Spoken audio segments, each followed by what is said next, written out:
Está no ar o Lições da Bíblia, o nosso encontro semanal de estudo profundo da Palavra de Deus.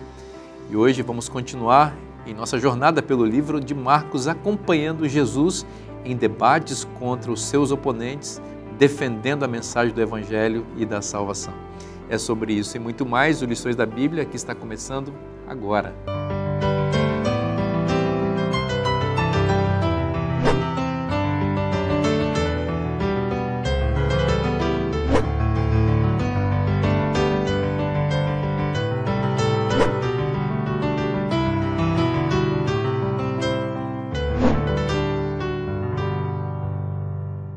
Olá, tudo bem com você?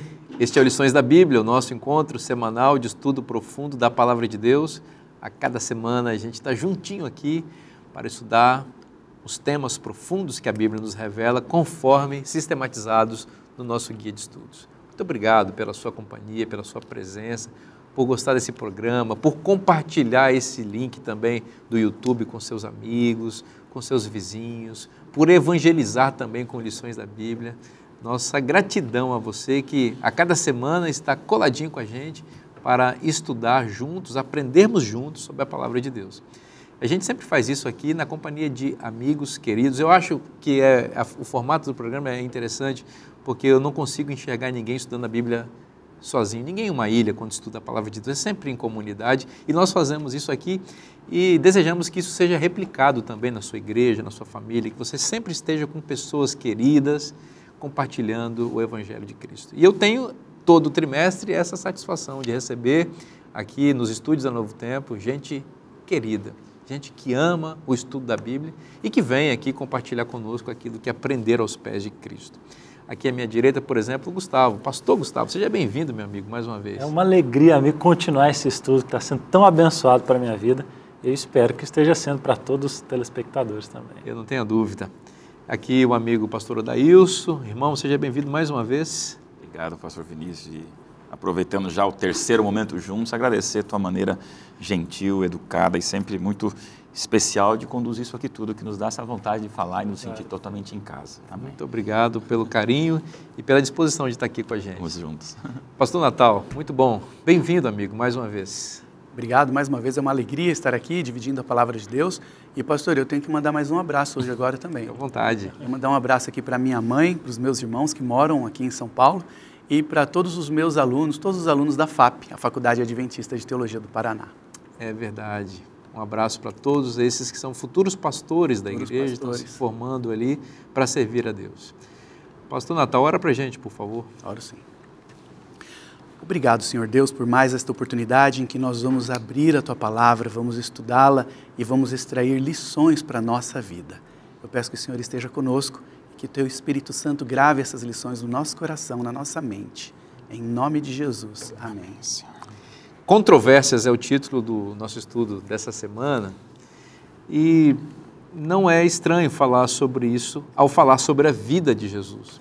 A gente esperaria que falar de Jesus fosse só coisas positivas, amorosas, né? Claro, Cristo é tudo positivo, tudo amor, mas a relação dele com a humanidade nem sempre foi uma relação tão simples e tão fácil. Houve muitas controvérsias entre Cristo e os líderes judaicos do tempo dele, fariseus e tudo.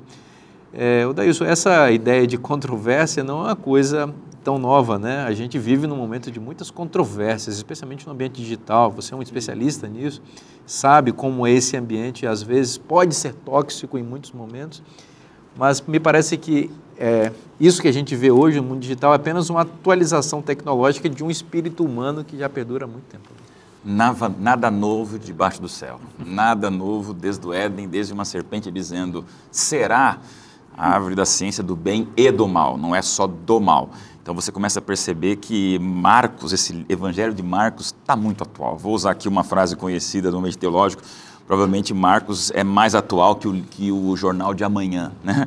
Para dizer assim da Bíblia, mas é o Marcos, porque nunca foi tão forte falarmos de controvérsias. Vamos viver aqui uma semana que valeria cada dia uma semana inteira, porque são 5 em 1 para você ver como nós vivemos hoje no mundo controvertido. Mark Twain já dizia, né? A mentira já deu 2 voltas ao mundo, enquanto a verdade está amarrando os sapatos. Ou seja, vivemos um tempo de mentira. Estudava há pouco, fazendo meu mestrado, sobre exatamente fake news. Então, foi no ano passado, então agora esse assunto está muito recente para mim. E qual que é o grande problema das fake news? As news, ou seja, não é o fake, não é o falso, é o falco com notícia. Sempre vai ter notícia, sempre vai ter uma verdade, sempre vai ter um escriba, um fariseu com roupa ou com um comportamento religioso. E as controvérsias dessa semana vão nos mostrar claramente verdade contra verdade com erro. Então não é verdade contra mentira, vamos ser sinceros, o problema não é verdade contra mentira, é a verdade contra verdade com erro. Então é uma lição para nós e nunca nos esquecendo que ninguém faz Pinóquio com madeira da cruz. Então, a mentira não faz parte do ministério de Jesus. E vamos ver de maneira muito clara essas contradições, controvérsias, polarizações e falsidades no ambiente religioso. Você estava falando de fake news e falando de news, né, que é notícia, né, novidade, né?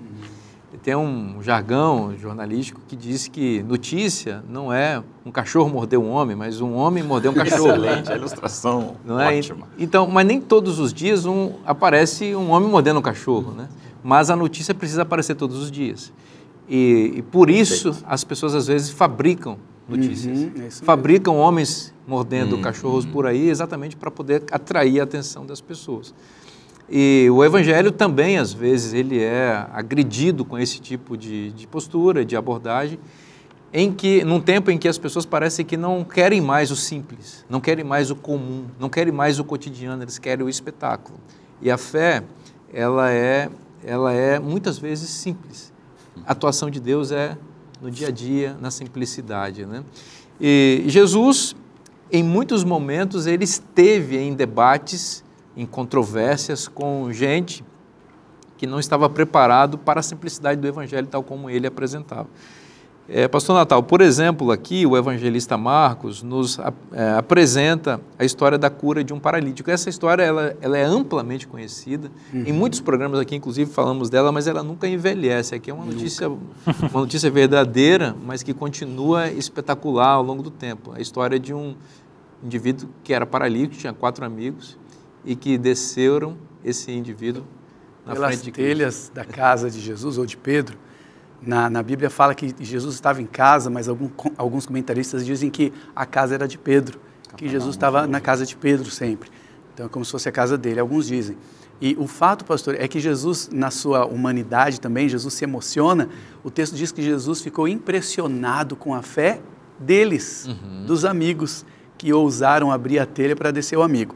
E todos estavam acostumados a ver Jesus curando já, não é? Era uma coisa impressionante.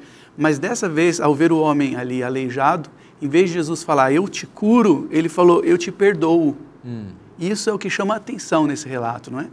Ao tentar descobrir o que aconteceu e buscar o espírito de profecia, o livro desejado, Ellen White diz que o que esse homem mais almejava era o perdão dos pecados. E Jesus, sabendo disso, em vez de falar, eu vou te curar, ele falou, eu te perdoo. E isso já foi um alívio tremendo para ele. E aí é que vem a controvérsia, né? A primeira das controvérsias que a gente está vendo. Que foi quando os líderes religiosos perguntaram, quem deu autoridade para esse homem perdoar pecado? Só Deus pode perdoar pecado.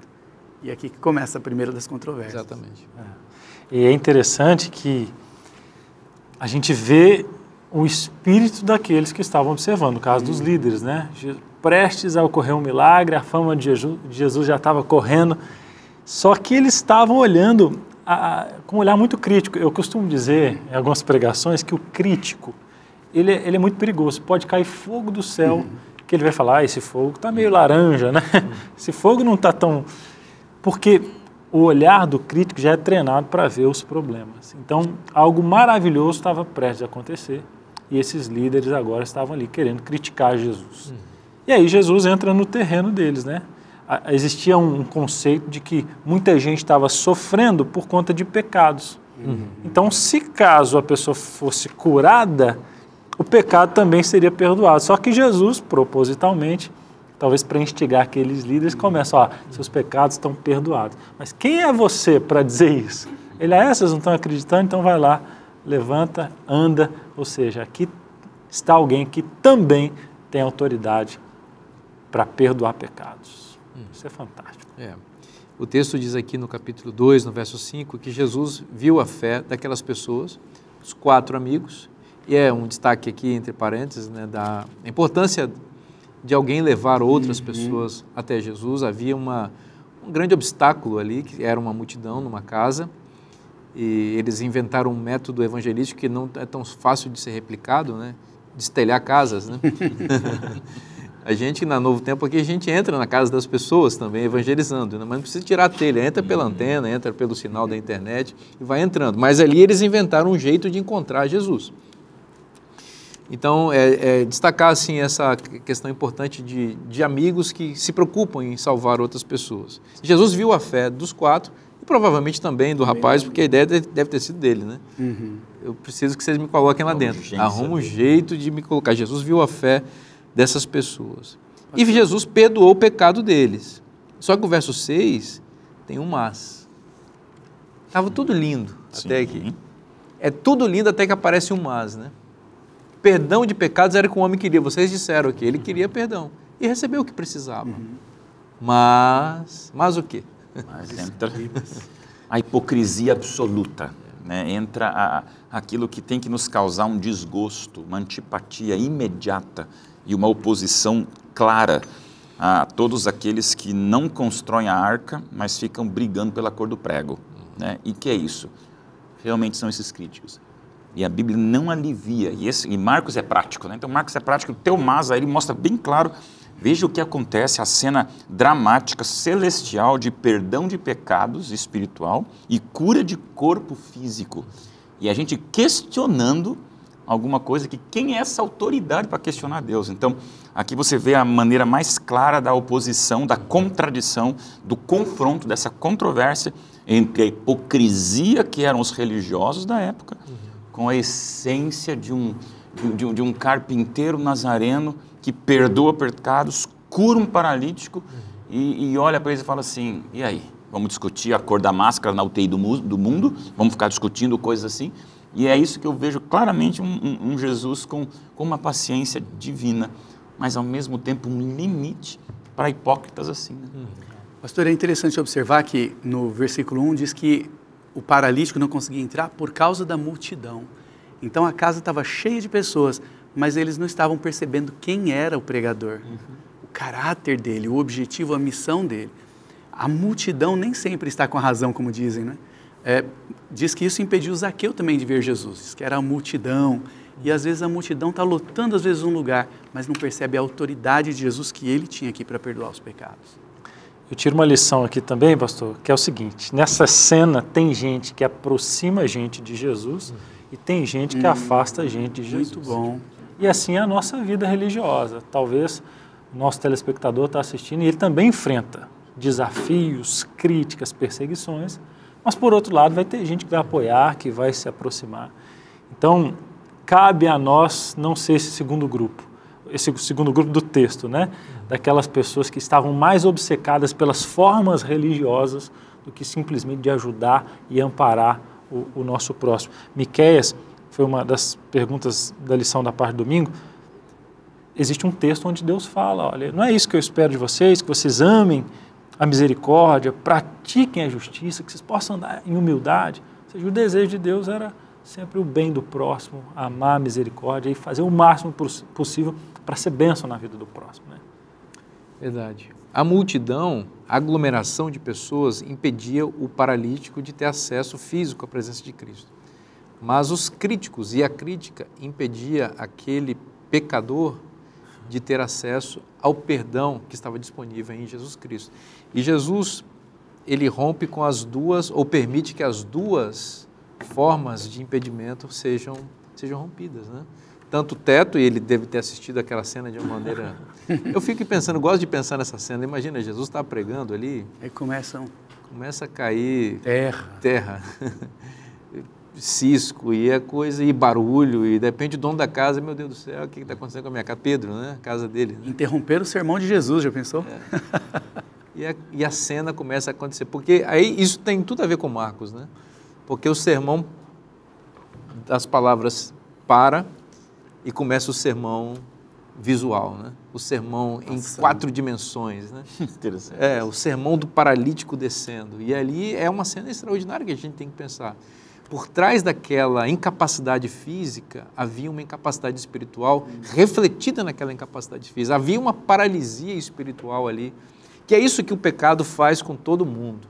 Paralisa, imobiliza, tira brilho nos olhos, tira perspectiva de futuro, tira os sonhos. O pecado é isso, quer paralisar a pessoa. E Jesus, consciente disso, enxergou e entregou para ele o que ele mais precisava. Mas o crítico não está preocupado com isso. O crítico quer um rigor doutrinário, e nós não estamos criticando o rigor doutrinário. O rigor doutrinário é necessário, mas ele nunca está em oposição às manifestações da graça e do perdão divino. Quando a gente separa essas coisas, a gente tem problema. É isso que eles estão fazendo aqui. Vinícius, escutei uma frase uma vez que dizia, né, que missão é apresentar uma verdade que não muda, mudando sempre a apresentação da verdade. Eu gosto dessa definição. Porque aqui você vê claramente o que você comentou, né? Estão concretados, é literalmente um concreto armado, blindado e chumbado de gente que está acostumado com aquela forma de religiosidade. Aí o teto abrindo, caindo fuligem, pedaço de palha, de terra, vem de cima, Jesus para e já começa na controvérsia total de perdoar pecados sem nem curar ainda. Então tudo isso mostra o quê? Verdades não mudam, ferramentas mudam. Estamos dispostos a viver essas novas ferramentas, essas novas abordagens, essa maneira de flexibilizar o alcance às pessoas, senão o perigo, a gente apontar o dedo para os fariseus, mas esquecer que nós podemos ser essa blindagem da multidão que não está preparada para novas abordagens, sem questionar um tio do princípio. Conservador ao extremo no que é princípio, mas vanguarda ao extremo naquilo que é a aplicação de uma ferramenta missionária, como foi nesse caso, que o povo não estava preparado para ver um Jesus perdoando pecados. Isso faz a gente pensar também numa coisa: para que a gente vai à igreja? Perfeito. Para que a gente vai assistir sermão?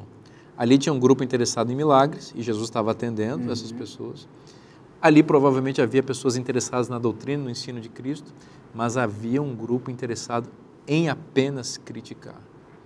Então, eu penso que a gente precisava refletir. Qual é a nossa postura quando a gente volta da igreja, por exemplo, no sábado de manhã, depois de assistir o sermão?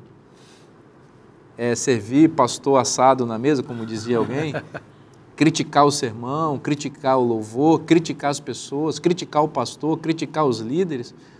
Ou uma postura de que, olha, eu fui abençoado, eu ouvi a palavra de Deus, eu precisava daquilo lá? Ou é a postura ao contrário, fulano não precisava ter ouvido aquela mensagem que foi para ele. Sabe, a gente tem que questionar um pouco as nossas motivações, para que a gente não se coloque no lado ruim da controvérsia. Existe um debate, existe um grande conflito, uma grande controvérsia entre Cristo e Satanás. Que a gente não fique do lado daqueles que são contrários a Cristo, né? Vamos fazer um intervalo rapidinho e a gente vai continuar, não a nossa controvérsia, não o nosso debate, a nossa conversa no próximo bloco. Não sai daí, o programa volta já já.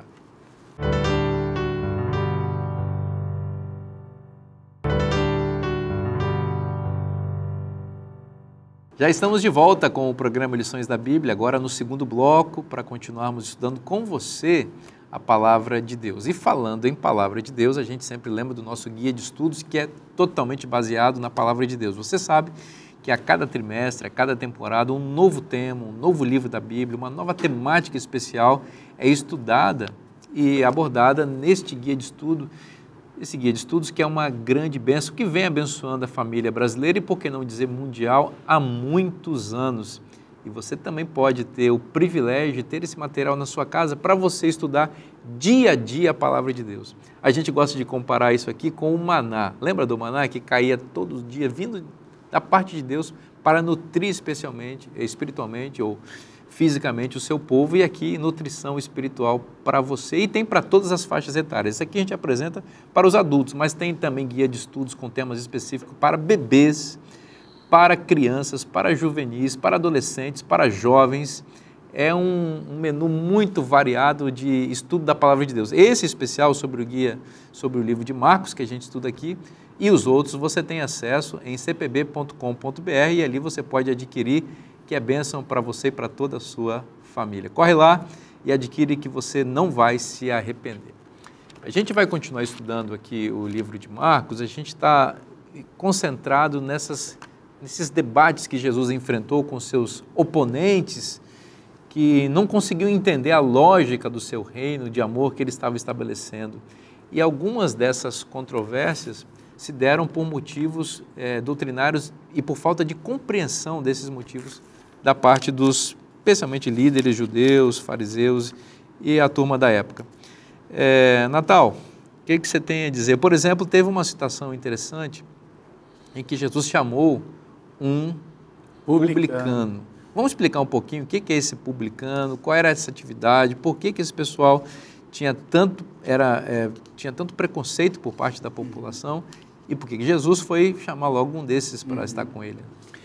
Mais do que preconceito, eles tinham ódio dos publicanos, porque os publicanos cobravam impostos dos judeus, que eram os donos da terra, não é? Que Deus deu a terra para eles, e os romanos invadiram a terra e cobravam imposto deles. E os publicanos trabalhavam para os romanos, cobrando imposto dos judeus. Para eles, isso era uma traição da fé, era uma negação de que Deus havia dado a terra para eles. Então, eles não aceitavam isso. E, além disso, os publicanos eram famosos por pegar mais do que devia. Né? Não tinha como hoje uma auditoria, como se tem, né?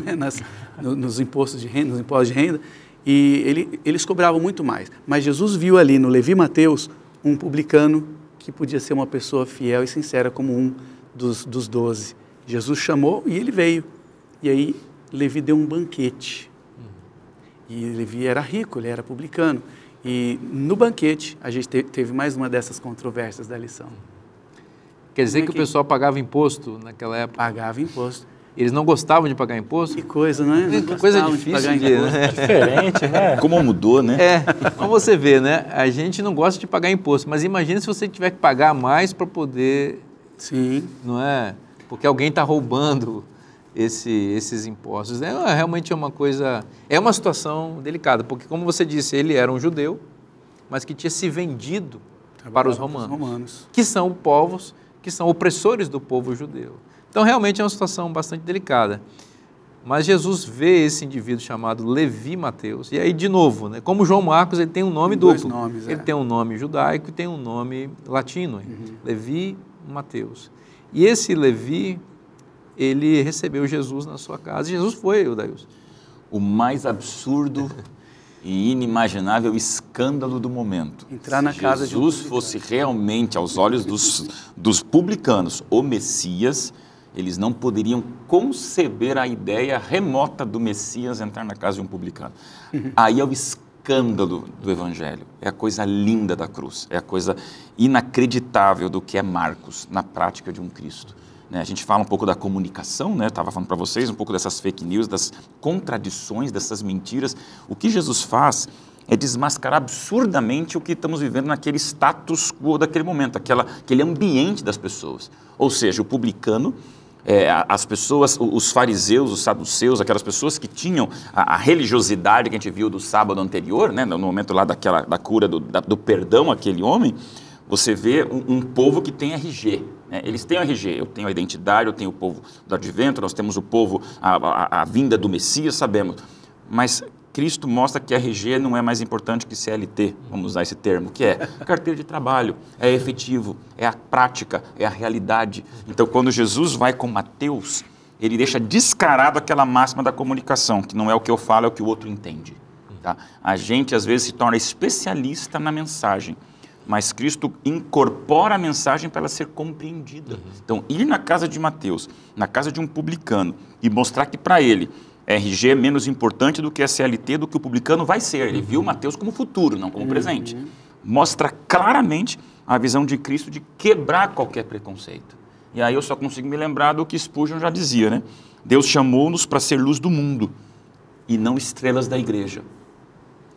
Os fariseus eram estrelas na igreja, não estavam preparados para ser luz do mundo. Aí Jesus vai lá num publicano e mostra de maneira concreta que a mensagem do advento, do evangelho, da cruz, é o que o outro está entendendo. E isso que escandalizou por completo. Uma atitude dessa já mostra como Jesus ia ter haters no seu caminho, porque isso aí é escandaloso demais. Comer com um publicano e na casa dele.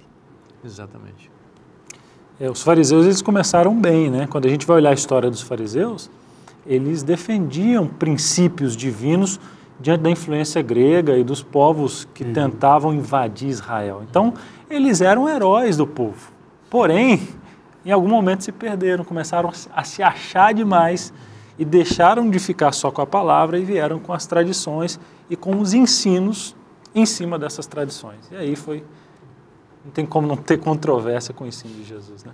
Exatamente. E Jesus, ele estava interessado em salvar as pessoas, não em manter um zelo nacional, não em puxar aplausos para o reino de Israel, não defender politicamente esse reino. Jesus não tinha preconceitos com as pessoas, nem era afetado pelos ódios coletivos que assaltam as sociedades de quando em quando, ou quase sempre, né?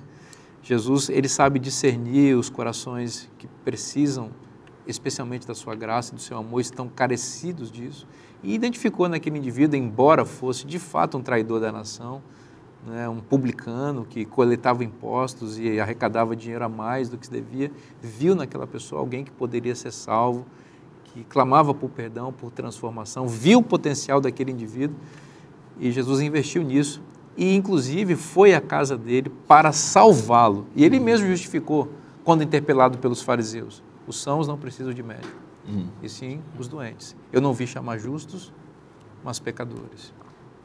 Em outras palavras, ele estava dizendo para eles: vocês acham que são justos, né? Vocês não precisam de mim. Vocês não me recebem na casa de vocês. Vocês estão sempre querendo me criticar. Agora, tem um pecador ali que quer me receber na casa dele. E eu vou lá e vou fazer a obra que precisa ser feita. E fez. Tanto é que o primeiro, na ordem, não a ordem cronológica de escrita, mas na ordem de organização da Bíblia, está ali o livro de Mateus. É verdade. O publicano. E é importante observar, pastor, quando a gente fala do preconceito, que tem que tomar cuidado com o preconceito, né? Porque havia esse preconceito, que ao ir na casa de Mateus, Jesus não estava aceitando as coisas erradas, né? Validando o que os publicanos faziam. Ele viu que aquele homem estava sendo transformado, que seria transformado. E tinha outros publicanos lá, os amigos dele, que ele convidou para esse almoço, para conhecer Jesus. Então veja, Jesus não estaria validando o erro, mas Jesus está entrando com uma mensagem salvadora para todos eles. Isso é legal, porque tem muita gente que usa, né? Então eu vou evangelizar lá na balada, vou evangelizar lá no céu.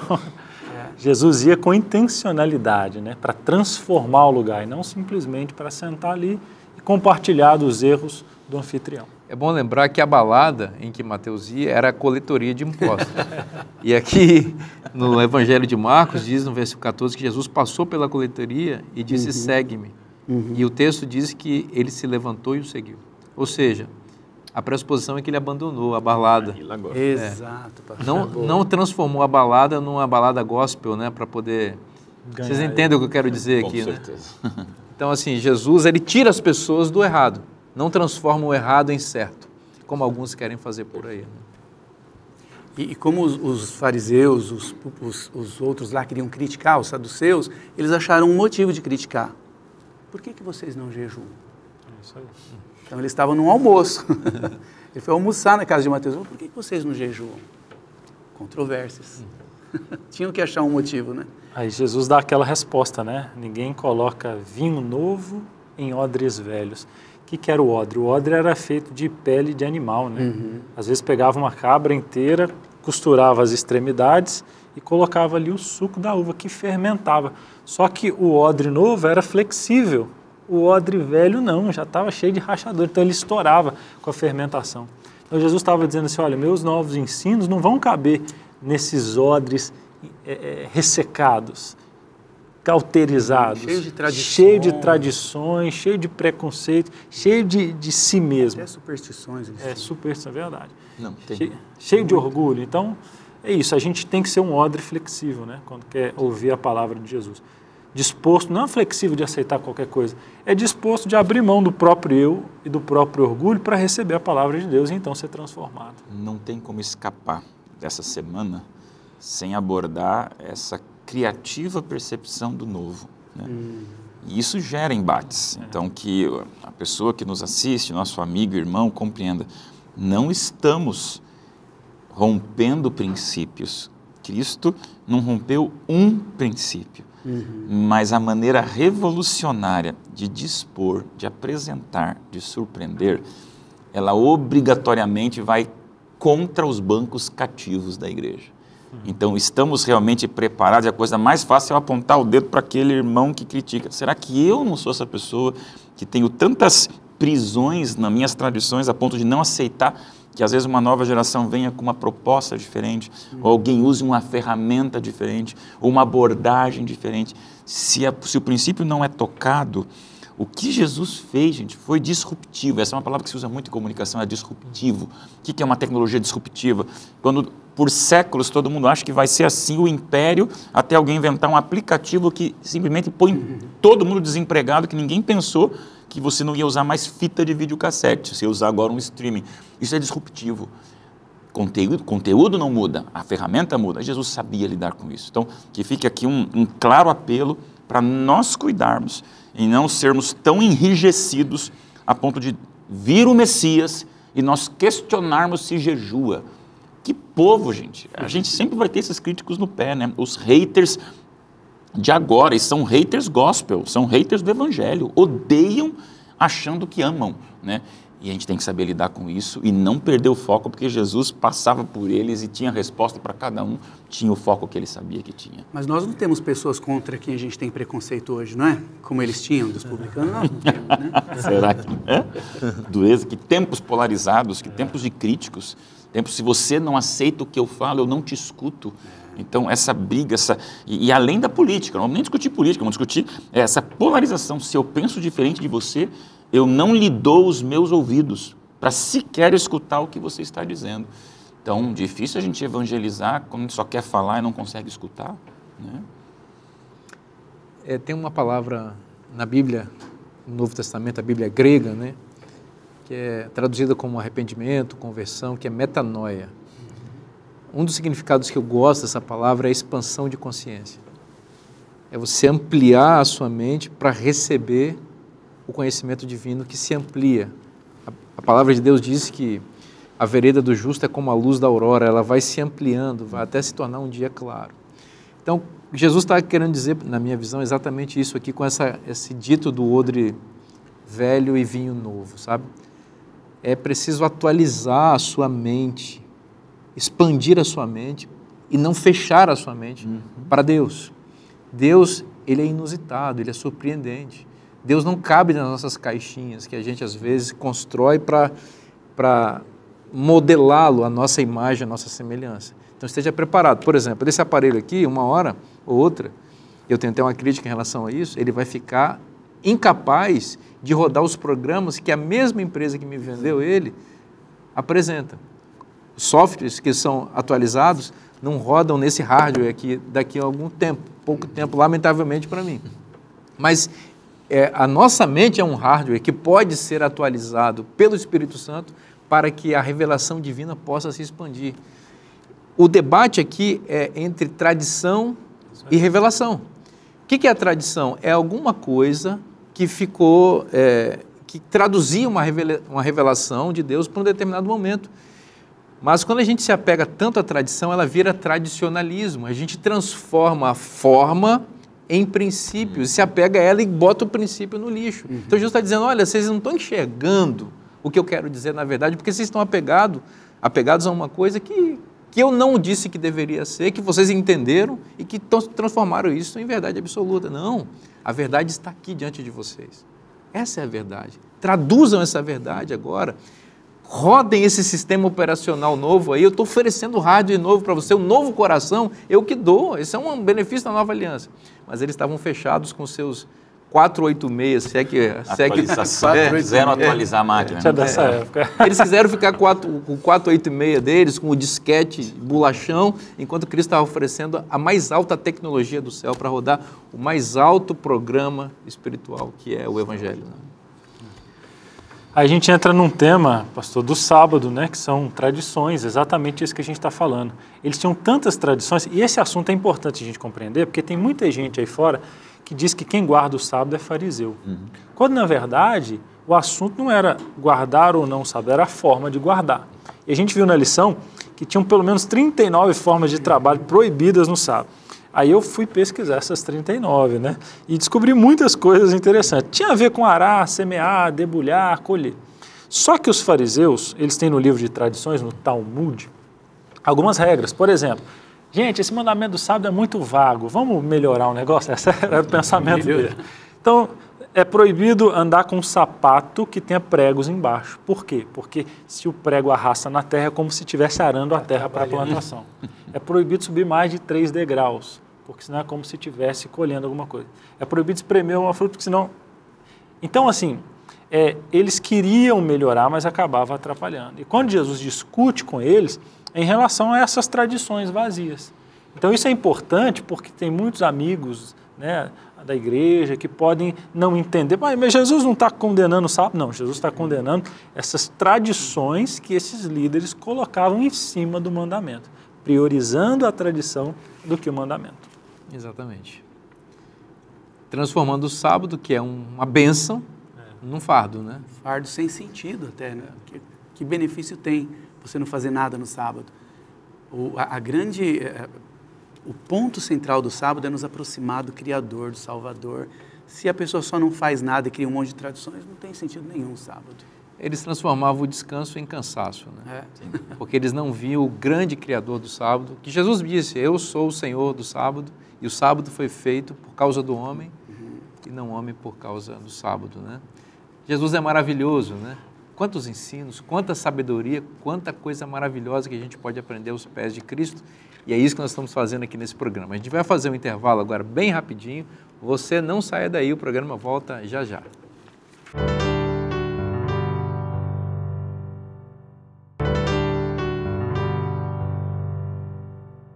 Estamos de volta com o programa Lições da Bíblia e vamos continuar estudando juntos aqui a Palavra de Deus com você.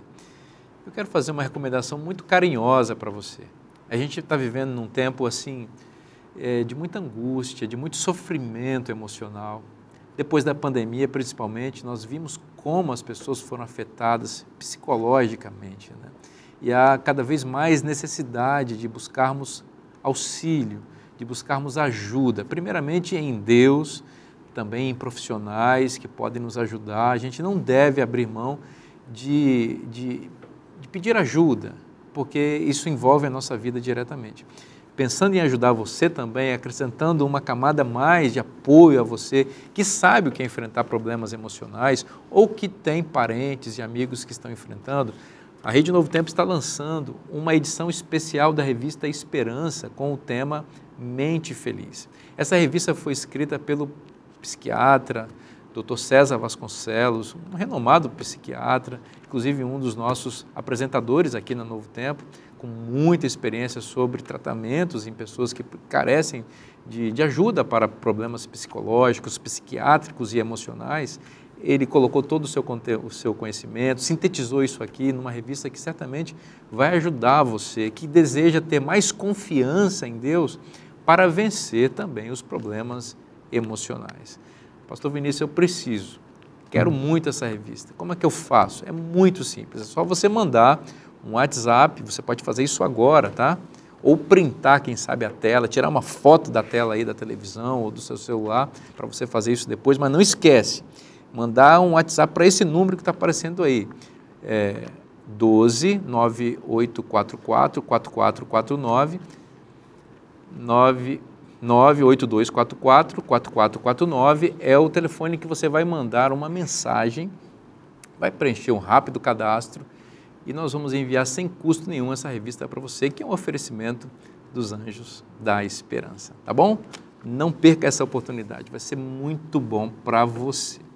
Vamos continuar conversando sobre o Evangelho de Marcos e a gente está aprendendo coisas muito interessantes e curiosas e aqui falando sobre as controvérsias na vida de Cristo. Tem uma história aqui, Natal, que ela aparece num formato que o evangelista Marcos usou várias vezes, que os teólogos chamam de formato sanduíche, né? Deu até fome agora, né, de pensar em sanduíche, né? O que é esse formato sanduíche que o narrador utiliza aqui? Essa é uma estrutura literária, pastor. É uma forma de contar duas histórias em uma, como se fosse uma só. Ou ele começa a contar uma história, coloca um recheio no meio com outra e depois termina a história que ele tinha começado. Por isso que é a ideia de sanduíche, né? A história de fora são os dois pães e a do meio é o recheio. Ele usa 6 vezes esse recurso. E na lição de hoje, que nós estamos vendo agora de quarta-feira, é a primeira das 6, em que ele começa falando que a família de Jesus achava que ele estava fora de si, ou seja, que ele estava doido, né? E aí eles saíram para prendê-lo, foram buscar alguém para prender Jesus, no sentido de amarrar ele, de fazer alguma coisa. E aí, em vez de continuar a história, coloca a história dos judeus, que diziam que ele estava expulsando os demônios pelo príncipe dos demônios. E aí vem a família de Jesus de volta, ou seja, aí a história que ele tinha começado continua. As histórias em formato de sanduíche, elas estão relacionadas sempre. Elas sempre têm alguma coisa a ver. Por exemplo, Jesus fala no meio, no recheio do sanduíche, que uma casa dividida contra si mesmo não pode prosperar. E a dele estava. Os irmãos... A própria mãe estava junto ali. O que a gente faz com meu filho, né? Muito interessante. E então ele faz essa relação entre a história do meio e as histórias da ponta. Os judeus estavam dizendo que ele estava expulsando por Beelzebu. Ele falou, isso é impossível, não tem como, uma casa não pode ficar dividida. E a dele estava. Então essa é a primeira das 6 histórias em sanduíche. Legal. E a gente vai extrair lições aí bem importantes. Vamos saborear esse sanduíche então, né? A história aqui é mas um sanduíche assim meio pesado, né? Porque a história da blasfêmia, né? Dos escribas, que, como o Natal disse, estavam falando que Jesus estava expulsando demônios pela autoridade do príncipe dos demônios, que é Beelzebu. E aqui tem a discussão, Daí, sobre o pecado do Espírito Santo. Eu não sei se você gostaria de falar sobre isso. Fique à vontade para fazer seu comentário. Falo porque esse é um dos meus maiores traumas de infância. Eu sou filho de pastor, né? E a gente carrega em casa, né, aqueles medos da infância. E se há uma coisa, quando meu pai falava... Vinícius, que me tirava o sono, era essa possibilidade natal de, pai, será que eu cometi o pecado do Espírito Santo? Era uma coisa assim, meio desesperadora, Gustavo, dizer assim, eu não vou mais para o céu. E eu me lembro agora, revisito meus 8 anos com 48, e lembrando que realmente a melhor definição de pecado contra o Espírito Santo, você nunca vai ser perdoado porque você nunca vai pedir perdão. Então, o pecado contra o Espírito Santo é a palavra que hoje, infelizmente, veio com força para o vocabulário das atuais gerações, não só novas, porque pegam todas as gerações, que é a normalização. O que é a normalização? Erro, não tão erro, talvez não seja, deixou de ser e já não tem problema, acerto. É isso. É o que hoje nós vemos uma sociedade que, exausta de cometer tantos seus erros, começa a normalizar para validar, como a gente falou, até o ponto onde você valida o que é diabólico. Então, quando Cristo fala aqui no versículo 29, né, mas aquele que blasfemar contra o Espírito Santo. Espírito Santo é o quê? Consciência, consolador, incomodador. É aquele que gera o peso da consciência, aquela vontade do quebrantamento, do resgate, da transformação. Quando você blasfema contra o agente da consciência, você perde a sua consciência. Então, o pecado contra o Espírito Santo hoje, numa linguagem atual, é normalizar o erro. E aqui fica um recado para nós. Até que ponto estamos sendo coniventes e omissos com o erro a ponto de normalizar aquilo que ofende a Deus? Isso é o pecado contra o Espírito Santo, e que é um alerta dramático para todos nós que vamos, às vezes, negociando, vamos permutando, vamos relativizando, até finalmente normalizando aquilo que para Deus é um erro, um pecado, uma blasfêmia. É importante lembrar para os nossos amigos que estão nos assistindo que a blasfêmia contra o Espírito Santo não é um ato em si, não é? É uma insistência uma cultura, um comportamento. Uma cultura, vai rejeitando, até que o Espírito Santo pode clamar na sua consciência, você não ouve mais. E se o nosso amigo ouvinte está preocupado com isso, puxa, será que eu pequei? É porque não pecou ainda. Só pela preocupação, né? Só meu pai falava, você está preocupada porque não está assistindo um programa como esse, né? Já não está pecando contra o Espírito Santo. Agora, as pessoas confundem porque foi dito depois que os fariseus disseram assim, ó, ele faz pelo poder dos demônios. Aí Jesus disse essa frase. Aí dá para entender, ou dá a entender, de que se eu falar uma frase contra o Espírito Santo, estou blasfemando e logo não tem perdão. Mas é importante analisar esse contexto. Quem eram esses fariseus? Eles tinham ouvido sobre o batismo de Jesus. Deus se manifestou ali. Os milagres, a profecia das 70 semanas, a visita dos magos. Tudo estava. Quantas coisas haviam acontecido. Então, eles não simplesmente negaram Jesus ali naquele momento. Era, como o Dailson disse, uma negação constante. E aí Jesus falou, olha, o pecado contra o Espírito não tem perdão. É só para a gente não confundir, achar que uma frase em um momento de desespero, pequei contra o Espírito Santo. A gente vai na Bíblia, Manassés, o que ele fez? ele sacrificou os próprios filhos, terrível, mas a Bíblia diz que ainda ele voltou para Deus. Então a graça é maravilhosa, mas é lógico, vamos cuidar para a gente não cair Tem que ser nessa solicitada. cauterização espiritual e afastar tanto que a gente não escuta mais o Espírito Santo. Certa vez eu ouvi um pastor apologeta bem durão dizer que como é que ele convenceu uma pessoa que não cria que o Espírito Santo era Deus em crer no Espírito Santo como Deus. Ele estava passando a lição da escola sabatina numa classe e foi interpelado por uma pessoa que disse: eu não acredito que o Espírito Santo seja Deus. Aí esse pastor respondeu assim: é porque você já pecou contra ele. E na hora que terminou, ele falou: pastor, será que eu pequei mesmo? Eu queria... Boa. Não, então é o seguinte, eu quero reconsiderar a minha posição, eu acho que realmente o senhor está certo nos seus argumentos, eu acho que o Espírito Santo é Deus. Então, meu filho, você está perdoado. Então. Mas, enfim, é como vocês estão mencionando, o pecado contra o Espírito, ele é um processo, né? E aqui parece que ele nos diz qual é essa fórmula do pecado contra o Espírito. É atribuir a Deus ou atribuir a Satanás aquilo que é de Deus, e o contrário, atribuir a Deus aquilo que é do diabo. Bem na linha do que você estava colocando da normalização. O diabo tem um propósito, um projeto para o mundo. E a gente olha para o projeto do diabo e diz: que coisa linda, que coisa maravilhosa, chamando o pecado de coisa boa, né? E hoje a gente está vivendo num tempo em que o pecado realmente aparece em formatos sedutores, né? E as pessoas estão nesse caminho, normalizando o pecado, assimilando esse pecado porque não querem mais lutar contra ele. Eu achei muito boa essa Tem uma definição. agenda, né? É Tem uma uma agenda. agenda. É importante a gente divulgar aqui de maneira bem clara, numa televisão, num canal de comunicação, internet, que hoje a bênção que são os veículos de comunicação é a mesma maldição que vem através deles. Então, de seriados, minisséries, das maratonas que você faz, de um conteúdo que você recebe, tudo aquilo que entra pelos seus sentidos determina se vai te normalizar ou te incomodar. Então fica o nosso grande apelo para tomarmos cuidado com aquilo que vai baixando a guarda, estarmos absolutamente vulneráveis até já validando aquilo que é trevas, né? Interessante, e só para fechar essa parte do recheio do sanduíche, que Jesus falou que é muito grave acusar ele de estar trabalhando com Satanás, porque uma casa dividida não pode prosperar. Satanás não está dividido, brincando, ele expulsando ele, né? E Jesus fala assim, que ele também não tem nada a ver com o diabo. Ele fala assim, ó, você não sabe que para ganhar de um homem forte, armado, eu preciso primeiro amarrá-lo? É isso que ele estava fazendo. Ao preparar todo o campo ali no seu ministério, ele estava, entre aspas, amarrando Satanás, fazendo com que Satanás perdesse a força, né, o seu plano fosse revelado para que Jesus pudesse derrotá-lo. Então, Jesus fala, o que eu estou fazendo é amarrar um homem forte, para depois poder entrar na casa dele e saquear todos os bens dele. Quais eram os bens? Os seres humanos Satanás estava tomando para si. Fantástico, que coisa interessante isso. Outra coisa importante em relação ao pecado contra o Espírito é o seguinte: o Espírito Santo é o revelador da verdade. E eles estavam diante da maior verdade já revelada pelo Espírito, que é a verdade encarnada. Jesus. Cristo estava ali. E eles estavam em rebelião contra a verdade. Estavam dizendo que aquela verdade plena que estava diante deles era uma mentira. Então, a gente tem que tomar cuidado também com atitudes semelhantes. A luz de Deus, ela continua brilhando no mundo. Deus continua se revelando por meio da sua palavra. E revelando-se para nós individualmente por meio da sua palavra. Muitas vezes nós achamos que chegamos num nível espiritual em que não precisamos crescer mais. A luz de Deus chega na nossa vida, a gente fecha as janelas da alma para essa revelação e se dá por satisfeito com a quantidade de luz que já adquirimos ou imaginamos tenhamos adquirido. Isso também é pecar contra o Espírito.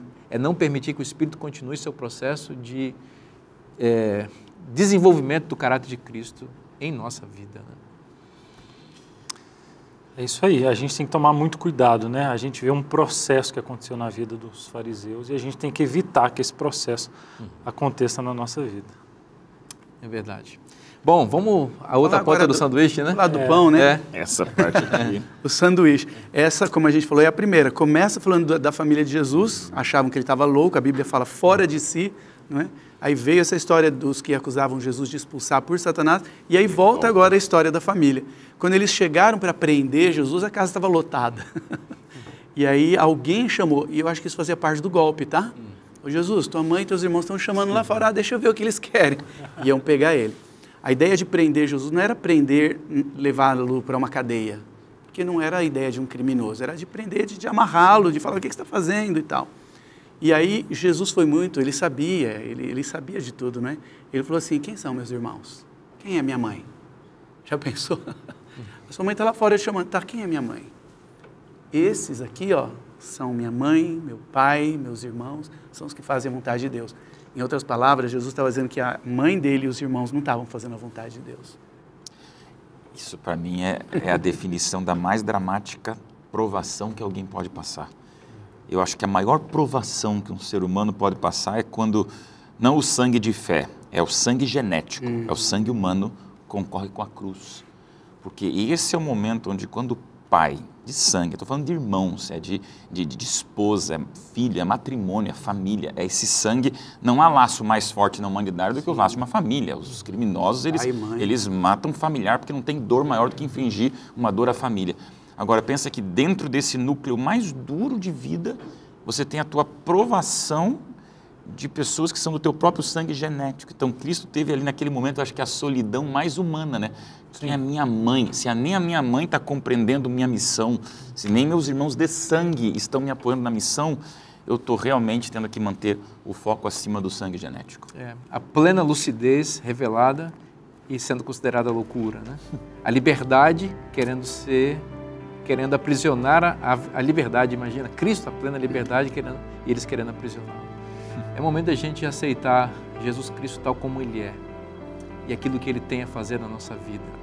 Essa promessa, essa oferta maravilhosa, ela está na Bíblia. E se está na Bíblia, é bom para você. Eu te espero na próxima semana. Que Deus te abençoe muito. Forte abraço e até lá.